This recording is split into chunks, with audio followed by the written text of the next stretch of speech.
Welcome back media Chhattisgarh. चलिए देखते हैं छत्तीसगढ़ की 25 फटाफट बड़ी खबरें। साथ ही डेली खबरों से अपडेट रहने के लिए चैनल को सब्सक्राइब करने के साथ वीडियो को लाइक करें। 30 किलोमीटर पैदल चलकर मुख्यमंत्री और कृषि मंत्री के फोटो पर किया जलाभिषेक। बलरामपुर रामनुगंज में राष्ट्रीय राज्य मार्ग 343 की अत्यंत खस्ता हाल को लेकर व्यथित युवा समाज सेवी राहुल जीत सिंह बीते दिन बरसते पानी के बीच अकेले पैदल सड़क की मरम्मत को लेकर ज्ञापन सौंपने रामनुगंज से बलरामपुर के निकले थे, जहां रात्रि विश्राम ताता पानी करने के बाद पैदल जाकर कलेक्टर को ज्ञापन सौंपकर सड़क मरम्मत करने की मांग की। राहुल जीत इस कदम की इंटरनेट मीडिया पर जमकर सराहना करते हुए लोगों ने अपना भरपूर समर्थन दिया। विधायक गुरु खुशवंत साहब की पहल से आरंग को मिला 21 करोड़ से ज्यादा के विकास कार्यों का उपहार। भानसोज बरछा मालीडीह खौली मार्ग का होगा चौड़ीकरण। छत्तीसगढ़ के यशस्वी यहाँ पर मुख्यमंत्री विष्णुदेव साय एवं उप मुख्यमंत्री व लोक निर्माण मंत्री अरुण साव और वित्त मंत्री ओपी चौधरी के नेतृत्व में प्रदेश के सर्वांगीण विकास के मार्ग को आगे बढ़ाते हुए आरंग विधानसभा क्षेत्र को एक महत्वपूर्ण स्वीकृति प्राप्त हुई है। प्रशासन के आदेश के अनुसार आरंग विधानसभा अंतर्गत भानसोज बरछा मालीडीह खौली मार्ग का सड़क चौड़ीकरण मजबूतीकरण पुल पुलिया निर्माण कार्य के लिए 21 करोड़ 22 लाख 20 हजार रुपए की स्वीकृति दी गई है। यह स्वीकृति वर्ष 2024-25 के बजट में शामिल कार्यों के अंतर्गत लोक निर्माण विभाग संभाग रायपुर द्वारा प्राप्त हुई है। इस मार्ग की लंबाई लगभग 9 किलोमीटर होगी।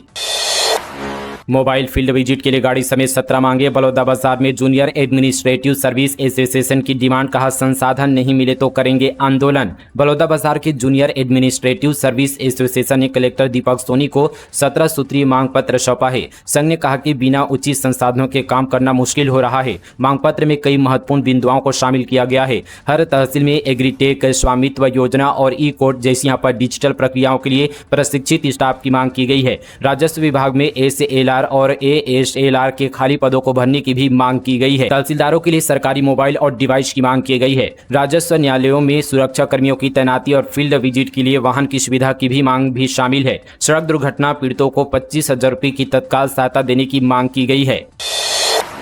सीसी रोड के निर्माण में बड़ी लापरवाही, कीचड़ के ऊपर ढलाई कर रहा ठेकेदार, जिम्मेदार अधिकारी दफ्तर में बैठकर कर रहे हैं काम का मूल्यांकन। सीसी रोड निर्माण में ठेकेदार की बड़ी लापरवाही सामने उजागर हुई है, जहां रोड निर्माण में जमकर अनियमितता बरती जा रही है। कीचड़ के ऊपर सीसी सड़क का निर्माण किया जा रहा है। इस निर्माण कार्य की गुणवत्ता पर ग्रामीणों ने सवाल उठाते हुए कहा कि आखिर किसके संरक्षण में शासन के पैसों का इस तरह पर लूट मची है। जिम्मेदार दफ्तर में बैठकर निर्माण कार्य का मूल्यांकन और सत्यापन कर रहे हैं। पूरा मामला तखतपुर ब्लॉक के ग्राम पंचायत जुनापारा के अघरिया का है। शिया बोलकर 30 मुस्लिम परिवारों को समाज से निकाला। मुतवल्ली ने जारी किया फतवा, मस्जिद कब्रिस्तान जाने पर रोक। डॉक्टर सलीम बोले दाढ़ी टोपी की आड़ में मनमानी की जा रही है। छत्तीसगढ़ के राज्य में 30 मुस्लिम परिवारों को इतिहाद कमेटी के अध्यक्ष ने समाज से बेदखल कर दिया है। पीड़ित परिवार ने आरोप लगाया कि इतिहाद कमेटी के अध्यक्ष अतमश सिद्दीकी और उसके यहाँ पर साथियों ने शिया बोलकर उनके खिलाफ फतवा जारी कर दिया है। वे 2021 से सामाजिक कार्यक्रमों में शामिल नहीं हो पा रहे हैं। समाज के लोग उनके साथ दावत, रिश्ता, सलाम दुआ नहीं कर रहे हैं। मस्जिद और कब्रिस्तान जाने पर भी रोक लगा दी गई है। पीड़ित परिवारों ने सीएम विष्णुदेव साय और छत्तीसगढ़ वक्फ बोर्ड के अध्यक्ष सलीम राज से शिकायत की है। छत्तीसगढ़ वक्फ बोर्ड के अध्यक्ष ने मुतवल्ली और कमेटी के अध्यक्ष को नोटिस जारी करने और कार्यवाही की बात कही है। उन्होंने कहा कि दाढ़ी टोपी की आड़ में कुछ लोग धर्म की ठेकेदारी कर रहे हैं। उनके खिलाफ लगातार शिकायतें आ रही है, कार्रवाई की जाएगी। केंद्र सरकार का बड़ा निर्णय, धान खरीदी का अनुमान 70 से बढ़ाकर 78 लाख मीट्रिक टन किया गया। छत्तीसगढ़ के किसानों को मिलेगा लाभ। प्रदेश के किसानों के लिए यहाँ पर 18 जुलाई का दिन एक अत्यंत हर्ष और गर्व का दिन रहा। दरअसल केंद्र सरकार ने खरीफ विपणन वर्ष 2024-25 के लिए छत्तीसगढ़ में धान खरीदी के अनुमान को 70 लाख मीट्रिक टन से बढ़ाकर 78 लाख मीट्रिक टन करने की ऐतिहासिक स्वीकृति प्रदान कर दी है। यह निर्णय प्रदेश के लाखों अन्नदाताओं की मेहनत को नई पहचान और उनकी आर्थिक समृद्धि को नई दिशा देगा। मनेन्द्रगढ़ की सड़कों पर गड्ढे ही गड्ढे, इन्हीं रास्तों से डेली गुजरते हैं अधिकारी। सीएमओ बोले परिषद बैठक के बाद सड़क निर्माण की मांग की जाएगी। मनेन्द्रगढ़, चिरमिरी, भरतपुर जिला मुख्यालय से लगे नगर पंचायत झगराखंड, नई लेदरी और खोंगापानी की सड़कें यहाँ पर हाल बेहाल है। मनेन्द्रगढ़ से महज 10 किलोमीटर पर इन तीनों नगर पंचायतों के सड़कों पर गड्ढों के कारण राहगीरों को काफी परेशानियों का सामना करना पड़ रहा है। अधिकारी सड़क मरम्मत कराने में कोई दिलचस्पी नहीं दिखा रहे हैं। ऑपरेशन मानसून शुरू, जवानों ने 6 नक्सलियों को किया ढेर, बड़े लीडरों को घेरने की तैयारी। छत्तीसगढ़ में लगातार नक्सलियों के खात्मे का सिलसिला जारी है। वहीं इस बीच अब नारायणपुर जिले में ऑपरेशन मानसून शुरू हो गया है। अबूझमाड़ के महाराष्ट्र बॉर्डर में जवानों और नक्सलियों के बीच मुठभेड़ में 6 नक्सली मारे गए हैं। नक्सलियों की घेराबंदी के लिए फोर्स संयुक्त अभियान चला रही है। बोर्ड परीक्षा की तैयारियों को लेकर डीईओ का स्कूल दौरा, कस्तूरबा गांधी विद्यालय समेत 3 स्कूलों में पुस्तक वितरण और व्यवस्थाओं का किया निरीक्षण। बलौदाबाजार भाटापारा जिले के यहाँ पर नए जिला शिक्षा अधिकारी डॉक्टर संजय गुहे ने जिले के 3 विद्यालयों का औचक निरीक्षण किया। सबसे पहले उन्होंने कस्तूरबा गांधी आवासीय विद्यालय भाटा गांव का दौरा किया। यहाँ पुस्तक स्कैनिंग, वितरण, पेयजल, भोजन और स्वच्छता की व्यवस्थाओं की जाँच की। इसके बाद डॉक्टर गुहे ने गुरुकुल अशासकीय अंग्रेजी माध्यम स्कूल का निरीक्षण किया। उन्हें पुस्तक स्कैनिंग कार्य पूरा कर बच्चों को तुरंत वितरण करने के निर्देश दिए। साथ ही शिक्षा के मापदंडों को पूरा करने और बोर्ड परीक्षाओं को ध्यान में रखते हुए गुणवत्तापूर्ण शिक्षा की बात कही। भूविस्थापित महिलाओं का एसईसीएल कार्यालय में अर्धनग्न प्रदर्शन कर रही रोजगार की मांग। कोरबा जिले के कुसमुंडा स्थित एसईसीएल के मुख्य महाप्रबंधक कार्यालय में बीते दिन एक अनोखा प्रदर्शन देखने को मिला। रोजगार की मांग को लेकर बड़ी संख्या में भूविस्थापित महिलाओं ने कार्यालय के भीतर अर्धनग्न प्रदर्शन किया। पदाधिकारी महिलाओं का आरोप है कि यहाँ पर एसईसीएल ने उनकी जमीन तो अधिग्रहित कर ली, लेकिन अब तक उन्हें रोजगार नहीं दिया गया है। उन्होंने बताया कि पहले भी उन्होंने खदान में कई बार प्रदर्शन और हड़ताल की थी, जिसके जवाब में कंपनी प्रबंधन ने कड़ी कार्रवाई करते हुए महिलाओं और बच्चों सहित लगभग 20 से 25 लोगों को जेल भिजवा दिया था। भूविस्थापितों ने अब खदान छोड़कर सीधे मुख्य कार्यालय का कामकाज ठप कर दिया है। प्रदर्शनकारियों का कहना है कि जब तक उनकी मांगें पूरी नहीं की जाती तब तक वे कार्यालय परिसर में ही धरने पर बैठी रहेंगी। मुंगेली की ड्रोन दीदी गोदावरी साहू को मिला सम्मान, राज्यपाल ने दिया स्मृति चिन्ह और 10,000 रुपये की प्रोत्साहन राशि। मुंगेली जिले के नगर पंचायत सरगांव की गोदावरी साहू को राजभवन में सम्मान मिला। राज्यपाल रमेन डेका ने उन्हें स्मृति चिन्ह और 10,000 रुपये की प्रोत्साहन राशि प्रदान की गई। गोदावरी साहू ने नमो ड्रोन दीदी के रूप में कृषि के क्षेत्र में एक नई पहचान बनाई है। वे ड्रोन तकनीकी का उपयोग कर किसानों के खेतों में नैनो यूरिया, डीएपी खाद और कीटनाशकों का छिड़काव करती है। इस नवीन तकनीकी से फसलों की उपज में वृद्धि हुई है, साथ ही किसानों का समय और श्रम भी बचता है।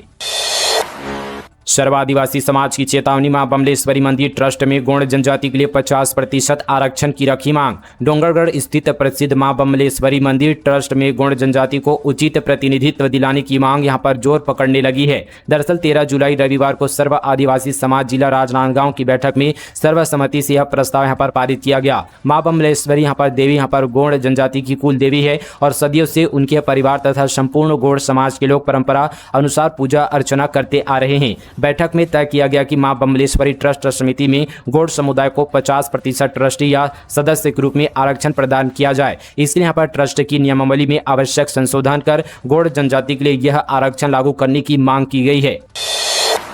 इलाज में लापरवाही, निजी हॉस्पिटल के डॉक्टर पर एफआईआर, कोर्ट के आदेश पर दर्ज हुआ केस। मरीज को बिना इलाज भगाया, परिजनों से की बदसलूकी। डेंगू पीड़ित बच्ची के इलाज में लापरवाही और परिजनों से बदसलूकी के मामले में अंबिकापुर के निजी हॉस्पिटल के डॉक्टर के खिलाफ एफआईआर दर्ज की गई है। यह एफआईआर कोर्ट के आदेश पर दर्ज की गई है। बच्ची का हॉस्पिटल में इलाज करने के बजाय उन्हें यहाँ पर जबरदस्ती भगा देने और बदसलूकी की शिकायत गांधीनगर थाने में की गई थी। कार्रवाई नहीं होने पर पीड़ित ने कोर्ट में परिवाद दाखिल किया था। 5 दिन की ईडी रिमांड पर चैतन्य बघेल ईडी दफ्तर के बाहर, बोले भूपेश बघेल ये जल जंगल जमीन बचाने की लड़ाई। छत्तीसगढ़ के पूर्व सीएम भूपेश बघेल के बेटे को ईडी ने भिलाई निवास से अरेस्ट कर लिया है, जिसके बाद यहां पर ईडी की टीम यहां पर चैतन्य बघेल को लेकर रायपुर की स्पेशल कोर्ट पहुंची। ईडी ने चैतन्य बघेल से पूछताछ के लिए 5 दिन की पुलिस यहां पर रिमांड मांगी है, जिसे यहां पर मंजूर कर लिया गया है। यानी 5 दिन चैतन्य बघेल ईडी की रिमांड पर रहेंगे। वहीं दूसरी ओर चैतन्य बघेल की गिरफ्तारी के बाद कांग्रेस कार्यकर्ताओं ने ईडी दफ्तर घेरा और जमकर नारेबाजी की। आजादी के बाद पहली बार भट्टीगुड़ा में खुला स्कूल, कभी था माओवादियों का ट्रेनिंग सेंटर, अब उसी में बच्चे सीखेंगे ख ख ग। बीजापुर माओवादियों के प्रभावित क्षेत्रों में कभी यहाँ पर बम धमाकों, बंदूकों और गोलियों की आवाजें आया करती थी। अब ऐसी ही एक जगह यहाँ पर भट्टीगुड़ा में बच्चे क ख ग पढ़ेंगे। जहाँ बंदूकों की गोलियों की तड़तड़ाहट थी, अब वहाँ स्कूल की यहाँ पर घंटियां बजेगी। सुरक्षा बलों के कैंप और एंटी यहाँ पर नक्सल ऑपरेशन के बाद माओवादी दबाव कम होने का असर अब दिखने लगा है। आजाद भारत में पहली बार उसूर यहाँ पर ब्लॉक के भट्टीगुड़ा में स्कूल फिर चलो अभियान 2025 के तहत नवीन प्राथमिक शाला शुरू किया गया है। खुले झोपड़ी के नीचे अब बच्चे पढ़ाई करेंगे। बोरेबाशी दिवस पर सरकारी खर्च की होगी जांच, सरकार ने किया विधानसभा में ऐलान। कांग्रेस काल में 5 घंटे के कार्यक्रम में खर्चे थे 8 करोड़। छत्तीसगढ़ सरकार अब बोरेबाशी दिवस के कार्यक्रम की गड़बड़ियों की जांच करेगी। दरअसल बीते दिन इसका ऐलान छत्तीसगढ़ विधानसभा में किया गया। विधायकों की एक समिति इसके यहाँ पर जांच करेगी। दरअसल कांग्रेस शासनकाल के समय 1 मई मजदूर दिवस के दिन बोरेबाशी दिवस मनाया गया था। 5 घंटे के कार्यक्रम में बोरेबाशी खाने के नाम पर 8 करोड़ रुपए खर्च किए गए थे। दैनिक भास्कर ने अपनी रिपोर्ट में खुलासा किया। इसके बाद ये मुद्दा विधानसभा में भी गूंजा। अब इसे लेकर जांच समिति बनाई जा रही है। भारतीय जनता पार्टी ने कांग्रेस पर बड़ी गड़बड़ी के आरोप लगाए हैं।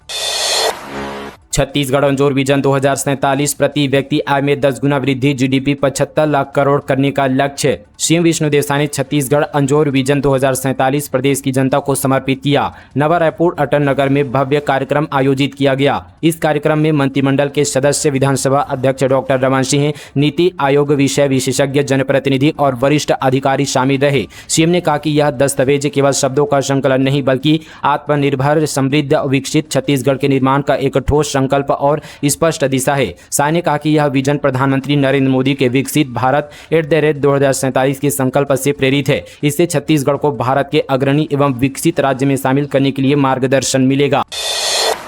शराब पीकर स्कूल आने वाला हेडमास्टर निलंबित। खैरागढ़ कलेक्टर की दखल के बाद डीईओ ने की कार्रवाई। 3 दिन पहले नशे में पहुंचा था। खैरागढ़ में शराब पीकर स्कूल पहुंचने वाला हेडमास्टर रेशम लाल बेरवंशी को निलंबित कर दिया गया है। कलेक्टर की दखल के बाद जिला शिक्षा अधिकारी ने ये कार्रवाई की है। दरअसल 15 जुलाई को हेडमास्टर नशे में धूत होकर पहुंचा था। यह मामला ग्राम देवरी स्थित शासकीय प्राथमिक विद्यालय का है। ग्रामीणों की शिकायत पर बीओ की जांच टीम ने शराब पीने की पुष्टि हुई थी, जिसके बाद पुलिस ने हेडमास्टर को गिरफ्तार कर लिया था। लेकिन मेडिकल के बाद भी 3 दिनों तक रिपोर्ट छिपाए रखा गया था। जब मामला कलेक्टर इंद्रजीत चंद्रवाल के संज्ञान में आया तब उनकी यहाँ पर सख्ती के बाद शिक्षा विभाग ने कार्रवाई की। निलंबन अवधि में हेडमास्टर का मुख्यालय विकासखंड शिक्षा अधिकारी कार्यालय खैरागढ़ रहेगा। उन्हें नियमानुसार यहाँ पर जीवन निर्वाहन भत्ता भी मिलेगा।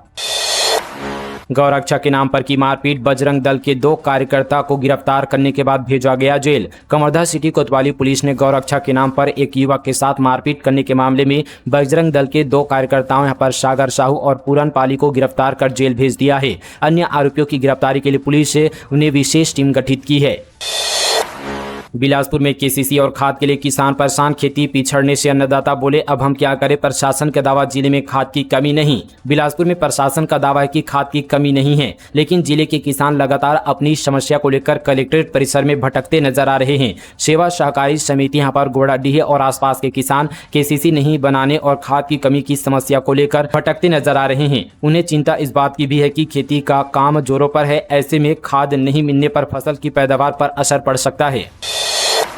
छात्रावास में भरा पानी, सूरजपुर में प्री मैट्रिक आदिवासी बालक छात्रावास के बच्चे बदहाल। सूरजपुर जिले के प्री मैट्रिक आदिवासी बालक छात्रावास अस्थायी तालाब में तब्दील हो गया है। बारिश शुरू होती ही छात्रावास परिसर में पानी निकासी की व्यवस्था नहीं होने के कारण घुटने तक पानी भर जाता है, जिसके कारण बच्चे काफी परेशान हैं। वहीं छात्रावास परिसर और अंदर छात्रों के रहने और सोने वाले कमरे में पानी भरता है। घुटनों तक पानी से गुजरकर यहाँ पर विद्यार्थियों को छात्रावास के अंदर आना और जाना पड़ता है। बारिश में छतों से भी पानी टपक रहा है। इसकी शिकायत करने के बावजूद प्रशासन ध्यान नहीं दे रहा है। सीएम साय से मिले लेफ्टिनेंट जनरल शेखावत। राहत बचाव और सैनिक कल्याण पर प्रदेश सरकार और इंडियन आर्मी के बीच होगा कोऑर्डिनेशन। रायपुर में मध्य भारत क्षेत्र के जनरल ऑफिसर कमांडेंट यहाँ पर लेफ्टिनेंट जनरल पी.एस. शेखावत ने छत्तीसगढ़ के मुख्यमंत्री विष्णुदेव साय से मुलाकात की। यह बैठक आंतरिक सुरक्षा, आपदा प्रबंधन और सैन्य कर्मियों के साथ पूर्व सैनिकों के कल्याण जैसे प्रमुख मुद्दों पर चर्चा हुई। भारतीय सेना और राज्य सरकार के बीच समन्वय और सहयोग को मजबूत करने के सेना के अधिकारी और मुख्यमंत्री ने चर्चा की। इस मीटिंग में आपदा प्रबंधन की तैयारियों पर भी बात की गई। पूर्व मंत्री कवासी लखमा को हाईकोर्ट से झटका, चर्चित शराब घोटाले में जमानत याचिका खारिज। हाईकोर्ट ने प्रदेश के चर्चित शराब घोटाले के केस में पूर्व आबकारी मंत्री कवासी लखमा की जमानत याचिका को खारिज कर दी है। कवासी लखमा शराब घोटाले केस में जेल में बंद है। कोर्ट ने कहा कि मामले की गंभीरता को देखते हुए जमानत नहीं दी जा सकती है। बालोद के जंगल में छिपे थे मवेशी तस्कर, आधी रात दबिश, खाना छोड़कर भागे युवाओं को चुप रहने दे रहे थे 500 रुपए, सैकड़ों गाय बंधी मिली। छत्तीसगढ़ के बालोद जिले में आधी रात को पुलिस ने जंगल में मवेशी तस्करों के खिलाफ कार्रवाई की। जानकारी मिलने पर जब टीम जंगल में पहुंची तो तस्कर वहां खाना खा रहे थे। पुलिस और ग्रामीणों को देखकर वे अपनी बाइक, सामान और बंधे हुए मवेशी छोड़कर भाग गए। इसके बाद ग्रामीणों ने मवेशियों को रस्सियों से आजाद किया और कई गायों को नजदीकी गौठान में पहुंचाया। इस कार्रवाई से तस्करों की योजना नाकाम हो गई। पुलिस आगे की कार्रवाई कर रही है। धमतरी में 50 से ज्यादा मकानों की हालत जर्जर, निगम ने मालिकों को जारी किया नोटिस, 7 दिन के अंदर मरम्मत नहीं करने पर कार्रवाई। धमतरी में नगर निगम ने जर्जर मकानों को लेकर बड़ी कार्रवाई की है। 50 से अधिक मकानों को जर्जर घोषित किया गया है। निगम ने इन मकानों के मालिकों को नोटिस जारी किया है। निगम आयुक्त प्रिया गोयल और उपायुक्त पीसी शर्मा के निर्देश पर निगम की तकनीकी टीम ने पूरे शहर का सर्वे किया। टीम ने जर्जर भवनों की सूची तैयार की है। इन मकानों को आम लोगों की सुरक्षा के लिए खतरा माना जा रहा है। तो दोस्तों, ये थी आज की तमाम छत्तीसगढ़ की बड़ी और ताजा खबरें फटाफट अंदाज पर मीडिया छत्तीसगढ़ पर। मिलेंगे कल इसी तरह की और नॉन स्टॉप खबरों के साथ। तब तक के लिए जय हिंद, जय छत्तीसगढ़, जय जोहार।